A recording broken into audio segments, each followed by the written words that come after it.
Hello नमस्कार दोस्तों, सुरन सर अकेडमी में आप सभी का बहुत बहुत स्वागत है। मैं शुक्ला सर और चलिए स्टार्ट करते हैं। आज जो बने हुए महत्वपूर्ण खबरें हैं, ठीक है, आप सभी लोग देख लीजिए। जो कल आपको सर्वेक्षण रिपोर्ट आई थी, सर्वे आपका, उसके बारे में स्वच्छ सर्वेक्षण रिपोर्ट 2020 की, उसके बारे में जो कुछ बाकी रह गया है आज उसके बारे में हम आपको पहले ही बता देते हैं, क्योंकि यहाँ से आपके क्वेश्चन 100% बनेंगे। ये याद रखिए, इस स्लाइड को आपको याद रख के जाना है। आप लोग इस सभी चीज़ को वीडियो पूरा देखिए और अपना रिव्यू दीजिए कि आपको ऐसा अच्छा लग रहा है या दूसरे उसी क्वेश्चन फॉर्मेट में ही चाहिए क्वेश्चन, तो वैसा भी बना के स्लाइड आपको मिलेगा।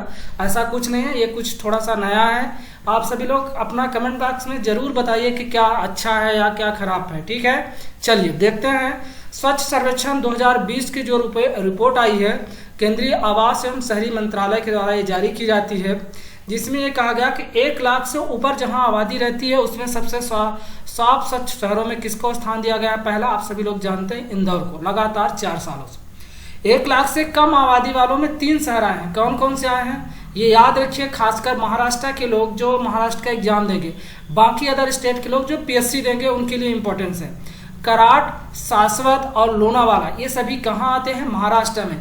पूछेगा कि 1 लाख से कम आबादी वाले शहरों में कौन सा शहर ऐसा है जो क्या है सबसे साफ एवं स्वच्छ है? तो कहाँ का है?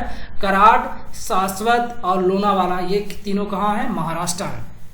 आगे देख लीजिए, इसको रैंकिंग दी गई 5 स्टार की, 3 स्टार की और 1 की। इसमें कौन कौन से शहर हैं देख लीजिए।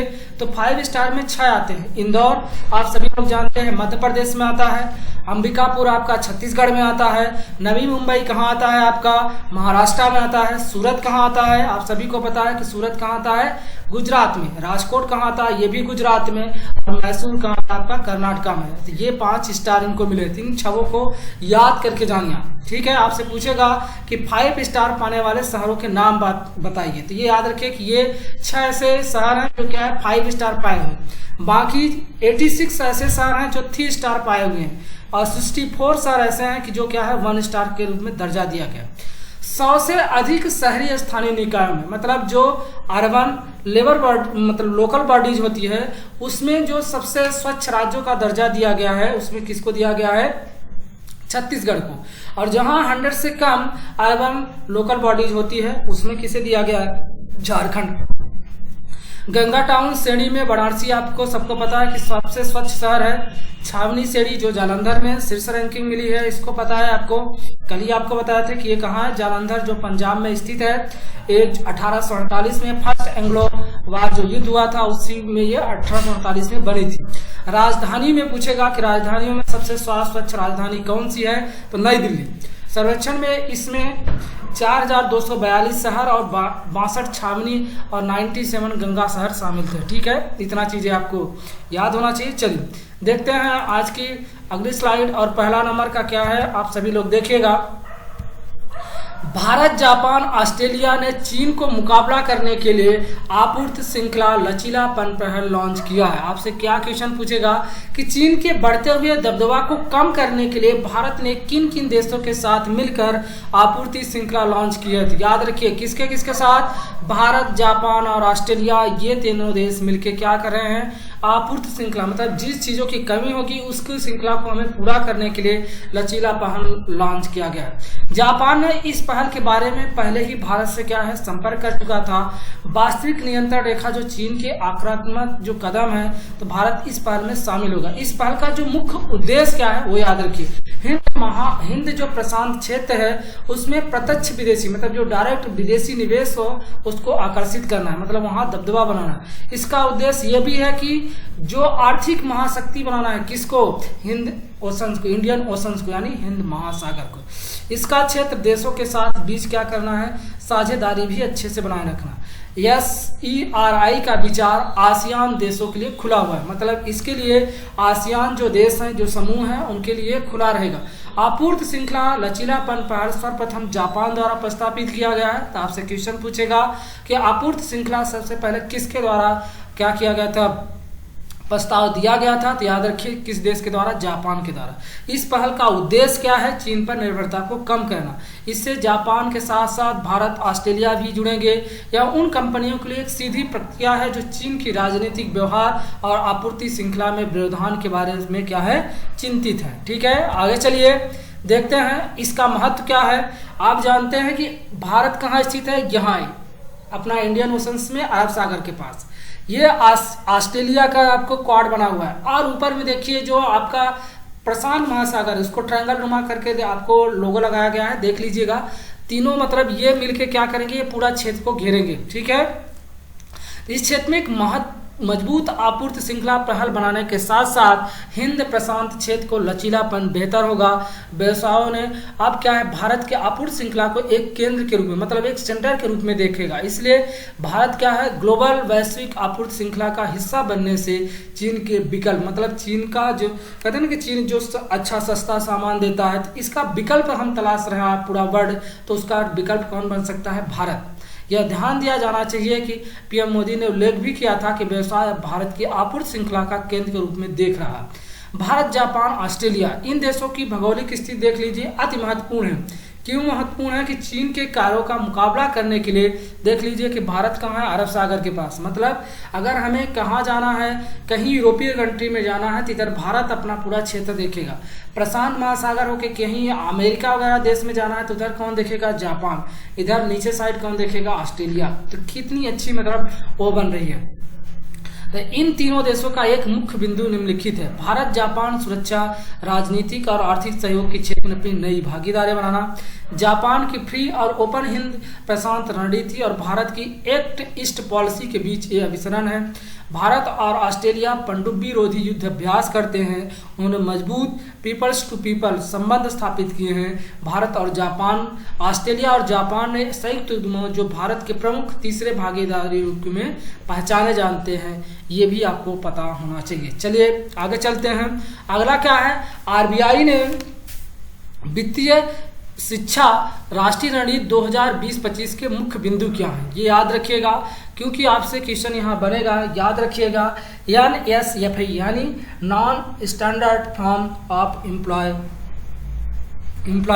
ठीक है, ये लॉन्च किया गया है। इसके हाईलाइट में 5 शब्द हैं। कौन कौन से हैं, कैपेसिटी, कैपेसिटी का मतलब होता है क्षमता, कंटेंट का मतलब होता है सामग्री, और आपका कम्युनिकेशन का मतलब होता है संचार, और कम्युनिटी का मतलब होता है समुदाय, कोलैबोरेशन का मतलब होता है सहयोग। तो यह सामग्री स्कूल के पाठ्यक्रमों में क्या होगी, संवर्धित। इनके लिए वित्तीय सेवाओं को शामिल मध्यस्थों के बीच क्षमता विकसित करने के लिए क्षमता शब्द का प्रयोग किया गया। तो आपसे क्या क्वेश्चन पूछेगा कि आरबीआई में शिक्षा नीति में बदलाव लाने के लिए 5C का अप्रोच किसने दिया है। तो याद रखना, दूसरी राष्ट्रीय रणनीति में बैंक ने, ये आरबीआई बैंक ने क्या किया है, 5C, कितने 5C का वो दिया है, ठीक है ना, अप्रोच किया है, मतलब ऑप्शन दिया है, ठीक है। संचार और समुदाय का उपयोग, संचार रणनीति बनाने के लिए, वित्तीय साक्षरता के लिए, समुदाय के लिए मॉडल बनाने का ये निर्णय लिया गया। वित्तीय शिक्षा राष्ट्रीय केंद्र यानी राष्ट्रीय वित्तीय शिक्षा केंद्र शुरू की गई है। 21 सेक्शन में आता है, 8 2013 के कंपनी एक्ट 8 में आता है। गैर लाभकारी कंपनी है जिससे भारतीय रिजर्व बैंक, और इसमें कौन शामिल है, पेंशन फंड नियामक विकास प्राधिकरण यानी PFRDA, बीमा नियामक विकास प्राधिकरण IRDAI प्रमोट करेगा इसको। इसका मुख्य उद्देश्य है कि वित्तीय स्थिरता और विकास परिषद में वित्तीय शिक्षा के लिए राष्ट्रीय रणनीति के अनुसार समाज के सभी वर्गों में भारत में क्या हो, वित्तीय शिक्षा का बढ़ावा मिले, ठीक है। चलिए आगे देख लीजिए, भारत ने क्या है, अगला आपका राष्ट्रीय शिक्षा नीति खत्म हो गया। आगे आ जाइए, भारत और आसियान के संबंध पढ़ते हैं, ठीक है। भारत ने अभी क्या है, ASEAN India network of think tanks में भाग लिया। किसने, भारत ने।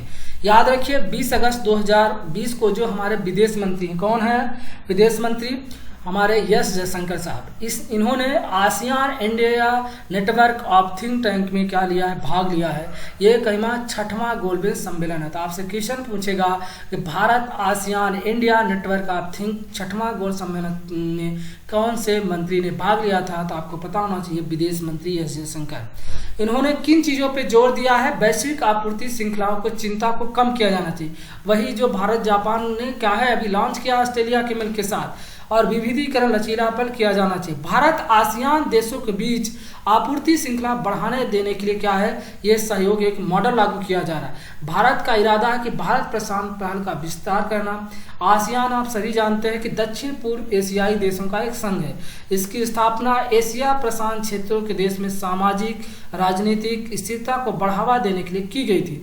आसियान का आदर्श वाक्य क्या है, one vision one identity one community, मतलब उसका देख लिए विजन ही देख लिए, आदर्श वाक्य one vision one identity one community. 8 अगस्त को आसियान दिवस के रूप में मनाया जाता है। आसियान के सदस्य हैं Indonesia, Malaysia, Philippines, Singapore, Thailand, Brunei, Laos, Vietnam, Myanmar और कंबोडिया। ये सभी क्या हैं, आसियान के 10 देश हैं।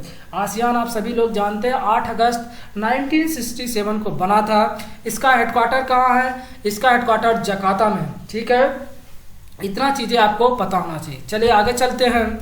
और आसियान के साथ क्या हुआ है, 16वें भारत आसियान शिखर का सम्मेलन का आयोजन कब हुआ था, 2019 में नवंबर में। कहाँ हुआ था, बैंकॉक थाईलैंड में। इस शिखर सम्मेलन के दौरान भारत और म्यांमार ने भौतिक कनेक्टिविटी सुधार करने में सहमति व्यक्त की थी, यानी यह सड़कों, रेल और हवाई संपर्क के निर्माण में प्राप्त किया गया। भारत इस प्राप्त करने के लिए सीमाओं के भीतर अपने परिवहन की क्या है, बुनियादी मतलब अपने सीमा के भीतर हमें क्या करना पड़ेगा, इंफ्रास्ट्रक्चर पे जोर देना पड़ेगा। भारत इंडोनेशिया के बीच क्या है, भारत थाईलैंड के बीच क्या है, तो भारत और थाईलैंड के बीच अधिनियम पूर्ति नीति लुक ईस्ट वेस्ट नीति को क्या है, सुधार पूर्वक में लागू किया गया था। ठीक है, इंडोनेशिया के साथ है कि भारत सम्मेलन में शांति, सुरक्षा, समृद्धि के अलावा क्या करता है, इन सभी दृष्टिकोणों पे काम करना चाहता है। ठीक है, ये सभी चीज़ें आप क्या रखिए, याद रखिएगा। चलिए आगे चलते हैं और देखते हैं कि आपका अगला क्या है। ये आपका हो चुका है आसियान। अब आएगा टोक्यो ओलंपिक आइनॉक्स ग्रुप क्या होगा, भारतीय टीम का स्पॉन्सर होगा। मतलब जो ओलंपिक गेम होने वाले थे, कहाँ होने वाले थे, टोक्यो ओलंपिक जापान 2020 में। तो अब इसे किसे दे दिया गया है, भारत को। भारत में ओलंपिक गतिविधि की जो निकाय है कौन देखती है, IOA यानी इंडियन ओलंपिक संघ। किसके साथ, आइनॉक्स जो ग्रुप है तो उसके साथ ओलंपिक का सपोर्ट करने के लिए एक स्पॉन्सरशिप समझौते का मतलब सिग्नेचर हुआ है, जिसे हाल ही में 23 जुलाई से लेकर 8 अगस्त 2021 तक आयोजित करने के लिए पुनः निर्धारित किया गया है। यह साझेदारी समझौता समूह की मनोरंजन कंपनी आइनॉक्स लीजर लिमिटेड के माध्यम से टीम इंडिया में प्रचार को क्या करेगी, आगे बढ़ाएगी। आइनॉक्स ग्रुप एक विविध भारतीय समूह है जिसमें मल्टीप्लेक्स चैन के अलावा मेडिकल, इंडस्ट्रियल गैस, क्रायोजेनिक उपकरण, रियल एनर्जी स्टोरेज और डिस्ट्रीब्यूटर उपकरण बनाने वाली गतिविधियां भी क्या है, शामिल है। ये ऐसी कंपनी है जिसके साथ क्या है, समझौता हुआ है ओलंपिक का। आप लोग सभी जानते हैं कि पहली बार ओलंपिक कब खेला गया था, तो 1896 में एक ओलंपिया नामक पर्वत था जिससे इसका नाम क्या पड़ा था, ओलंपिक नाम पड़ा था। ठीक है, आगे चलते हैं। अटल इनोवेशन मिशन बिजनेस स्वीडन ने देश के साथ नवाचार बढ़ाना देने के लिए क्या है, भागीदारी। भारत सरकार ने जो अटल इनोवेशन मिशन है, पूछेगा किस देश के साथ बिजनेस बढ़ाने के लिए भी क्या किया है, समझौता किया है नवाचार बढ़ाने के लिए, तो कौन से देश के साथ, स्वीडन के साथ। देश की नवाचार और संस्कृति को बढ़ावा देने के उद्देश्य से अटल इनोवेशन मिशन क्या है, लॉन्च किया गया था। किसके द्वारा, नीति आयोग के द्वारा। India Sweden health care innovation centre की ओर से बिजनेस स्वीडन एक वर्चुअल स्टेटमेंट ऑफ इंडिया का क्या हुआ, सिग्नेचर हुआ। इस साझेदारी का उद्देश्य है कि भारतीय उद्यमियों को क्षमता को बढ़ावा देना और जीवित जो स्टार्टअप है हमारे, इनको इकोसिस्टम को प्रोत्साहन देना। India Sweden health care innovation centre ने जो हमारा एम्स दिल्ली है, एम्स जोधपुर है, तो इन्होंने क्या किया, इसके साथ साझा प्लेटफॉर्म किया हुआ है। ये भी याद रखिएगा। चलिए आगे चलते हैं। 9th नंबर आपकी जो जनजातीय मामलों के मंत्री हैं तो उन्होंने क्या ट्राईफूट नामक एक परियोजना लॉन्च की है। तो आपसे क्वेश्चन पूछेगा कौन से मंत्रालय ने अभी ट्राईफूट परियोजना लॉन्च की है, तो कौन सा मंत्रालय हो जाएगा? केंद्रीय जनजातीय मामले जो जिसके मंत्री कौन है? अर्जुन मुंडा जी। ठीक है, तो इन्होंने क्या किया है, कभी ये योजना लॉन्च की है। कौन सी परियोजना? ट्राईफूट परियोजना। ट्राईफूट परियोजना के अध्यक्ष कौन है इस समय? रमेश चंद्र मीना जी हैं। और केंद्रीय विकास ग्रामीण मंत्री कौन है आपके? नरेंद्र सिंह तोमर जी हैं। तो जनजातीय मामलों के मंत्रालय, मतलब इसमें क्या होगा कि जो हमारे ST SC जनजाति वाले जो ग्रुप हैं, जो महिलाएं काम करती हैं, तो उन्हें क्या होगा, उनकी आजीविका मिशन यानी जो NRLM है उसमें क्या है कि राष्ट्रीय ग्रामीण आजीविका मिशन को बढ़ावा मिलेगा, जिससे जनजाति महिला स्वयं सहायता समूह यानी SGS यानी सेल्फ हेल्प ग्रुप्स जो समूह है उनके आजीविकाओं का क्या मिलेगा, अवसर भी उन्हें प्रदान किया जाएगा। इसके साथ साथ जो हमारे जनजाति क्या है उद्यमी स्टार्टअप है उनको भी बढ़ावा देने के लिए किया गया है। किसके साथ? खाद्य संस्करण मंत्रालय के साथ जो MOFEI है। ठीक है, ये भी चीज याद होना चाहिए। आगे चलते हैं, आगे देखते हैं क्या है कि किथो रेवेल जो है अभी लगातार दूसरी बार 5 साल के कार्यकाल के त्रियांद और टोबको गणराज्य के क्या बने हैं, ये प्रधानमंत्री के रूप में शपथ लिए हैं। तो आपसे क्वेश्चन पूछेगा कि दूसरी बार त्रियांद और टोबको गणराज्य के प्रधानमंत्री कौन बने हैं, तो किएथ रेवले। ठीक है, याद रखिए। वह सत्तारूढ़ पीपुल्स नेशनल मूवमेंट NPM के नेता हैं। चुनाव परिणाम के अनुसार उनको कुल 41 सीटों में 22 सीटों में क्या है जीत मिली है। इतना याद रखिए। प्रधानमंत्री कमला पारस वेबसर के नेतृत्व वाली विपक्ष यूनाइटेड नेशन जो कांग्रेस है वहाँ उन्होंने 19 सीटें दी है। तियांग और टोबको की राजधानी याद रखिए। टोबको की क्या है? Port of Spain. तियांग और टोबको में मुद्रा क्या चलती है? तो यहाँ $, चलती है। तियांग टोबको में जो राष्ट्रपति गणराज्य है उसे हम क्या जानते हैं?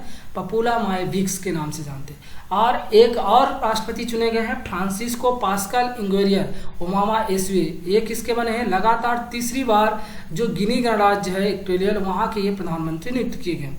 एक अब 14 अगस्त को हुए हैं, तो ये भी छूटा हुआ था, तो ये भी कर लीजिए। बहुत सारी इनकी आलोचनाओं के बाद इन्हें क्या देना पड़ा था, वहाँ से इस्तीफा देना पड़ा है। फिर अभी ये क्या है, फ्रांसिस्को पहली बार क्या है 23 जून 2016 को क्या है गिनी के प्रधानमंत्री के रूप में चुने गए थे। तो इक्वेटोरियल गिनी राज्य की जो राष्ट्रपति हैं कौन है? तेयांडारो ओबिंगे हैं। यहाँ की राजधानी क्या है? मालबो है। यहाँ पे मुद्रा क्या चलती है? अफ्रीकी फ्रैंक। ठीक है, ये चीज़ें याद रखिए। चलिए स्टैटिक के अपने पार्ट्स देखते हैं। मोदक सागर झील किस राज्य में स्थित है? असम में, कर्नाटक में, गुजरात में, उड़ीसा में, महाराष्ट्र में। इसका आंसर क्या होगा? महाराष्ट्र में। महाराष्ट्र एग्जाम के लिए बेहद इंपॉर्टेंट है। मोदक सागर झील आपकी पुणे जो मुंबई है यहीं के आसपास पाई जाए। ठीक है। बेतला राष्ट्रीय उद्यान किस राज्य में स्थित है? बिहार में, झारखंड में, उड़ीसा में, पंजाब में, छत्तीसगढ़ में। इसका आंसर हो जाएगा आपका झारखंड में। फर्मी स्पेस टेलीस्कोप किस अंतरिक्ष एजेंसी द्वारा संचालित की गई थी? जापान के जाक्सा के द्वारा, कि नासा के द्वारा, कि CNS के द्वारा, कि इसरो के द्वारा, कि CNSA मतलब चीन के राष्ट्रीय अंतरिक्ष प्रशासन के द्वारा, कि भारतीय अंतरिक्ष अनुसंधान इसरो के द्वारा, कि नासा के द्वारा। तो किसके द्वारा? नासा के द्वारा ये मिशन क्या है लॉन्च हुआ। कौन सा? Fermi space telescope. ठीक है, याद रखिएगा, इंपॉर्टेंस है, पूछ सकता है। गुजरात के किस शहर के 2 फ्लाईओवर जो अरुण जेटली और सुषमा स्वराज के नाम पे रखे गए हैं? सूरत, अहमदाबाद, राजकोट, गांधीनगर, बड़ौदा। तो कौन सा हो जाएगा आपका? राजकोट जो है, अहमदाबाद जो है, तो इसका क्या आएगा? आंसर हो जाएगा। तो ये चीज़ भी आप याद रखिएगा। ठीक है, आप लोगों का बहुत बहुत धन्यवाद। आप ऐसे ही डेली हमारे साथ जुड़े रहिए। ठीक है, तो आप लोग अपना रिव्यू दीजिए कि ये चीज़ें अच्छी लगी हैं, क्या आपको क्वेश्चन फॉर्मेट में ही चाहिए, आप लोग को जरूर बताइएगा। ठीक है।